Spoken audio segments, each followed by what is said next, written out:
आज unit 4 electrochemistry 2 में हम करेंगे BSc part second physical chemistry. जब हमने पिछली बार किया था कि विशिष्ट चालकता के मापन में विशिष्ट चालकता के सूत्र की स्थापना की थी, जो आई थी हमारे पास kappa is equal to 1/r into L/A, या 1/r को हम यहाँ पर C भी लिख सकते हैं। तो यहाँ पे R प्रतिरोध, विलयन का प्रतिरोध, L चालकता सेल में इलेक्ट्रोड के बीच की दूरी, और A जो इलेक्ट्रोड की अनुप्रस्थ काट का क्षेत्रफल है वो है, और C जो है 1/r है। और ये जो L/A है इसको हम कहते हैं सेल स्थिरांक। एक बार जब हम सेल स्थिरांक का मान निकाल लेते हैं तो उस सेल के लिए ये वैल्यू कांस्टेंट आती है दिए गए टेम्परेचर पर। इसकी सहायता से जो है हम किसी भी विलयन की जो है विशिष्ट चालकता का मान ज्ञात कर सकते हैं। इसके लिए हमें उस विलयन की चालकता और जो हमने सेल लिया है, जिस सेल के अंदर हमने विलयन को भरा है, उसके सेल स्थिरांक की आवश्यकता होती है। तो सबसे पहले जो है हम देखते हैं कि तुल्यांकी चालकता या विशिष्ट इस चालकता का जो है प्रयोग से निर्धारण कैसे करते हैं। तो चालकता प्रतिरोध का व्युत्क्रम है। किसी विलयन का प्रतिरोध ज्ञात करने के लिए हम एक व्हीटस्टोन ब्रिज की सहायता से इसको विधि को प्रयुक्त करते हैं। व्हीटस्टोन ब्रिज की विधि आपने पहले से भी पढ़ी हुई है। इसको एक बार हम और समझ लेते हैं कि एक AB होता है सीधा तार। ये जो AB है ये एक सीधा तार है। इस पे ये एक मूवेबल वायर है जो X ये मूव कर सकता है, यहाँ से इसको मूव करवा सकते हैं, और इससे हम नल पॉइंट ज्ञात करते हैं। और इसमें C चालकता सेल है, इसमें विलयन को लिया जाता है, और R प्रतिरोध बॉक्स और T टेलीफोन हेड है जिससे धारा ज्ञात कर सकते हैं। तो ये यहाँ देख लीजिए, ये जो R है ये प्रतिरोध है, ये निश्चित होता है। ये इस वाले प्रतिरोध, इस वाले जो व्हीटस्टोन के जो हेड हैं इसके बीच में हम जिस विलयन की हमें प्रतिरोध ज्ञात करना है वो विलयन, क्योंकि व्हीटस्टोन ब्रिज की सहायता से हम प्रतिरोध ही ज्ञात कर सकते हैं, और प्रतिरोध को जब हम रिवर्स कर देंगे तो हमें उसकी चालकता निकल जाएगी। तो यहाँ पे वो सेल है दूसरे इसकी आर्म पे, जिस पे जो है हमने विद्युत अपघट्य का जो है विलयन लिया गया है, जिस भी विलयन की हमें चालकता निकालनी है। और जो 4 इसके अंदर प्रतिरोध होते हैं, एक प्रतिरोध ये रहा, एक हमारा चालकता का सॉल्यूशन हो गया है 2, और ये एक प्रतिरोध हमने यहाँ से इसमें लगा रखा है। और जो चौथा प्रतिरोध है वो ये वायर है, ये चेंज होने वाला प्रतिरोध है। ये इस बात पे डिपेंड करेगा कि जो सेल है हमने वो उसका प्रतिरोध कितना है। तो हमें यहाँ पर जो गैल्वेनोमीटर है इसके अंदर जो विक्षेप है वो 0 आता है। जो वो 0 तब आता है जबकि इन दोनों प्रतिरोधों का जो रेशो होता है वो कांस्टेंट होता है। तो यहाँ पर हम क्या करते हैं कि इसको इस वायर के ऊपर इसको मूव करवाते हैं। तो यहाँ पर रखा इस वायर को यहाँ, तो जिस पॉइंट पे आके जो है गैल्वेनोमीटर के अंदर 0 आ जाए, इसका मतलब ये व्हीटस्टोन ब्रिज क्या है, बैलेंस हो गया है, और उस कंडीशन से हम इसका प्रतिरोध निकाल सकते हैं। और ये कौन से पॉइंट पे बैलेंस होगा, आके किस पॉइंट पे टच करने से इसको बैलेंस करेंगे, वो डिपेंड करेगा कि इस सेल का जो है प्रतिरोध कितना है। तो इस तरह से व्हीटस्टोन ब्रिज से जो है हम चालकता का निर्धारण करते हैं कि चित्र के अनुसार जब सब बिंदुओं को तांबे की तारों से जोड़कर प्रतिपथ पूर्ण करते हैं तो धारा का प्रवाह होता है। प्रतिरोध बॉक्स से एक ज्ञात प्रतिरोध लगाते हैं जिसका परिमाण विलयन के प्रतिरोध के आसपास होता है। और यहाँ से ये प्रतिरोध बॉक्स है, यहाँ से हमने जो है एक प्रतिरोध निकाल लिया। थोड़ा सा आइडिया होता है कि इसका प्रतिरोध कितना हो सकता है, लगभग उसी रेंज का प्रतिरोध यहाँ से निकाल लेते हैं। जब हमने एक बार यहाँ से प्रतिरोध निकाल लिया, उसके बाद इसको हम मूव नहीं कराते, इसको चेंज नहीं करते हैं। चेंज सिर्फ इस AB वायर के ऊपर जो है इस X पॉइंट को ही हम करते हैं। फिर उसके बाद AB पर खिसकने वाले संपर्क बिंदु X को इस प्रकार से व्यवस्थित करते हैं कि हेडफोन में न्यूनतम ध्वनि सुनाई दे। यहाँ पे हमने ये हेडफोन लिया है, इसकी जगह जो है गैल्वेनोमीटर भी ले सकते हैं। उसका विक्षेप देख के भी हम निर्धारित कर सकते हैं कि किस पॉइंट पे जाकर जो है हमारा व्हीटस्टोन ब्रिज जो है बैलेंस हो गया है। अब इसके बाद जहाँ पर हमें न्यूनतम ध्वनि सुनाई देगी उस बिंदु पर विलयन का प्रतिरोध बटे प्रतिरोध R, यानी इसका जो प्रतिरोध है बटे यहाँ से जो हमने रेजिस्टेंस बॉक्स से प्रतिरोध निकाला है, बराबर तार की लंबाई XB और XA। ये जो तार की लंबाई XB है ये, और तार की लंबाई XA, ये इनको रेशियो ले लेते हैं। और ये जो वायर है इसके पास स्केल बना होता है, इस स्केल से हम मेजर कर लेते हैं कि किस पॉइंट पे जो है हमारे को इस हेडफोन से ध्वनि न्यूनतम सुनाई दे रही है। तो उस पॉइंट के ऊपर जो स्केल से हम पढ़ लेंगे कि कितने मीटर तार इधर है और कितने मीटर तार इधर है। फिर इसके बाद XB और XA की जो है लंबाई को पढ़कर तो हमें प्रतिरोध R रेजिस्टेंस बॉक्स से निकाला है वो पता है, तार की लंबाई XB और XA हमने पढ़ ली है, और विलयन का यहाँ से प्रतिरोध हम निकाल सकते हैं क्योंकि 3 चीज़ों के बारे में हमें पता है। फिर प्रारंभ में इस प्रयोग में जो है DC का यूज़ करते थे, लेकिन अब हम इसके अंदर प्रत्यावर्ती धारा का करते हैं और एक छोटी प्रेरण कुंडली की सहायता से प्रत्यावर्ती धारा को उत्पन्न किया जाता है। और इस धारा को ज्ञात करने के लिए गैल्वेनोमीटर अधिक संवेदनशील नहीं होते हैं, इसलिए टेलीफोन का हेड प्रयोग करके शून्य विक्षेप बिंदु या न्यूनतम ध्वनि वाला बिंदु प्राप्त कर लिया जाता है। फिर दूसरी चीज़ है चालकता जल, क्योंकि हमें चालकता केवल आयनों के कारण ज्ञात करनी है।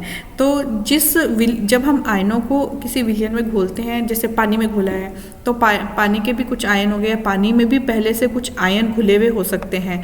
तो हमें क्योंकि हमें केवल जो हमारा विद्युत अपघट्य है उसके आयनों के कारण ही चालकता ज्ञात करनी है, तो इसलिए जो जल है या जो विलयन है, विलायक है जिसके अंदर हम उस विलयन को घोलते हैं, वो बहुत शुद्ध होना चाहिए। तो चालकता के परिणामों को सही लाने के लिए, विलयन बनाने के लिए बहुत ही शुद्ध जल लिया जाता है, क्योंकि यदि जल में अशुद्धि के रूप में कुछ आयन होंगे तो उनकी वजह से भी हमें कुछ चालकता प्राप्त होगी, और अशुद्धियों के कारण चालकता जो है होने से चालकता का मान उच्च हो जाता है। जैसे कि हम जानते हैं कि जो जल है, टैप वाटर है, उसको शुद्ध करने के लिए फिटकरी उसमें डाली जाती है, ब्लीचिंग पाउडर डाला जाता है, तो उनके भी खुद के भी आयन होते हैं। तो इसलिए हम जो है चालकता जल लेते हैं, चालकता जल उसको डिस्टिलेशन किया जाता है बार बार, तो 2-3 बार, तो उससे जो है उस जल के अंदर ये जो इसकी शुद्धिकरण या दूसरी कोई अशुद्धियाँ होती है, इसमें जो आयन डाले जाते हैं वो उसमें से रिमूव हो जाते हैं, और जो हमें चालकता प्राप्त होती है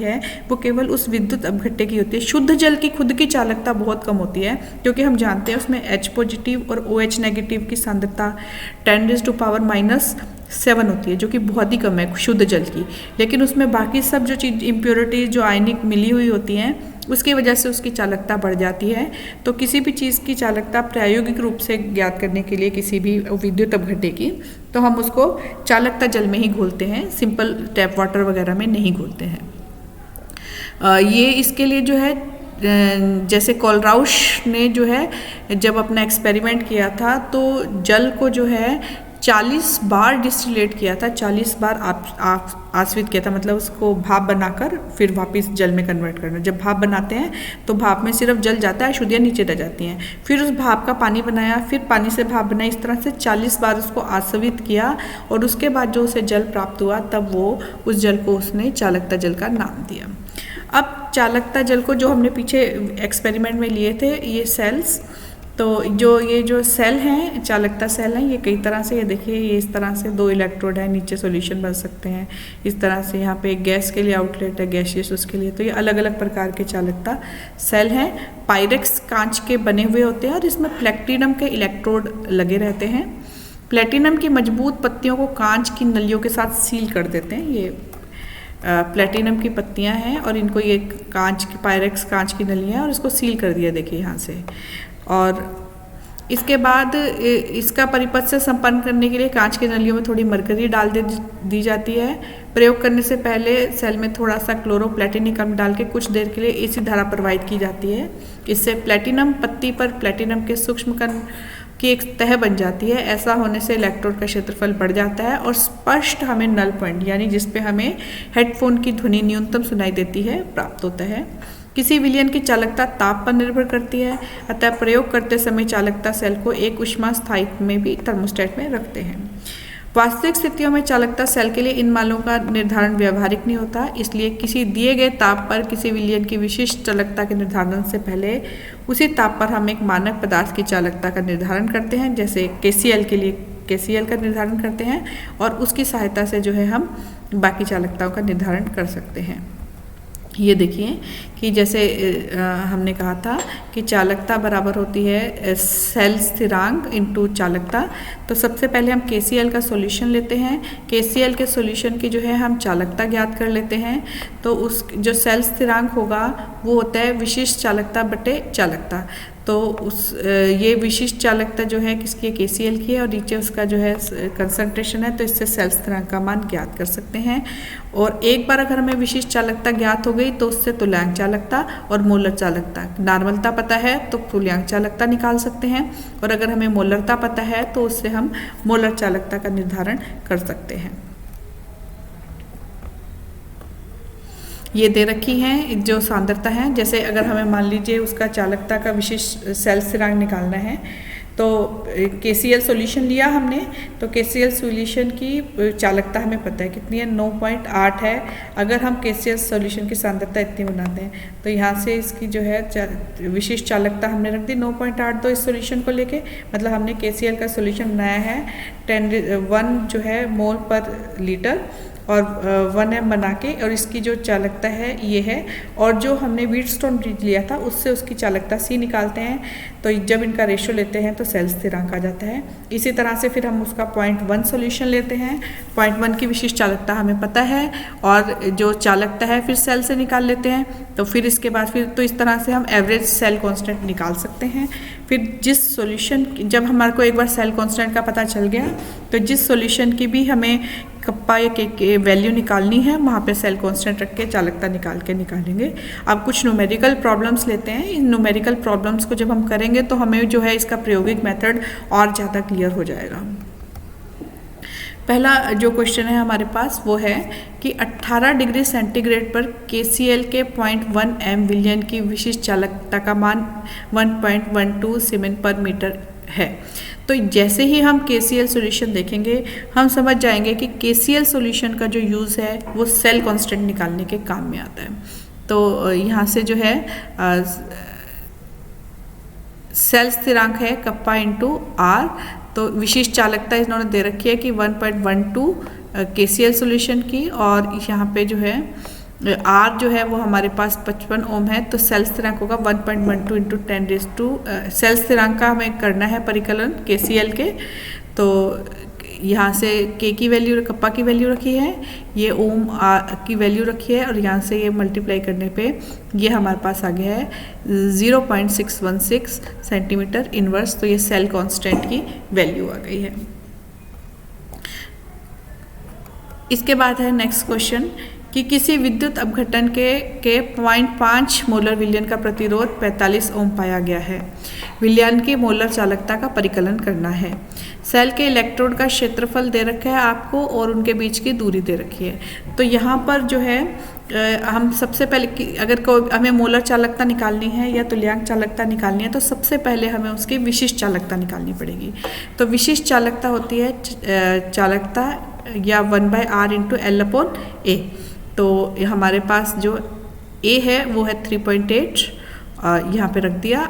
L दोनों इलेक्ट्रोड्स के बीच की दूरी 2.2 ये L रख दिया है, और इस विलयन का जो प्रतिरोध दे रखा है, तो प्रतिरोध दे रखा है तो चालकता की जगह क्या आ जाएगा 1/r, तो ये हो गया 45। और जब हम इसको मल्टीप्लाई करते हैं तो हमारे पास विशिष्ट चालकता का मान आ जाता है 1.286 सीमेंस पर मीटर या ओम इनवर्स मीटर इनवर्स जो है, या मोहो भी लिख सकते हैं हम इसको। तो यहाँ अब इसने लेकिन हमसे पूछा है मोलर चालकता। तो एक बार जब विशिष्ट चालकता आ गई तो मोलर चालकता होती है विशिष्ट चालकता बटे सांद्रता या विशिष्ट चालकता इंटू आयतन।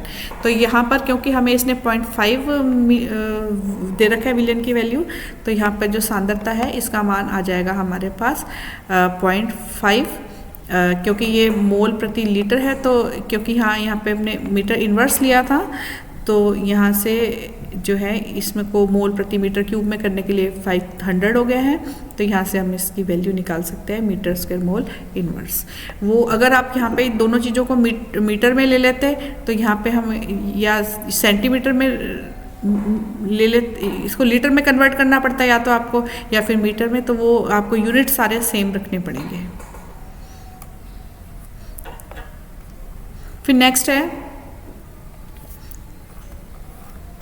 कि एक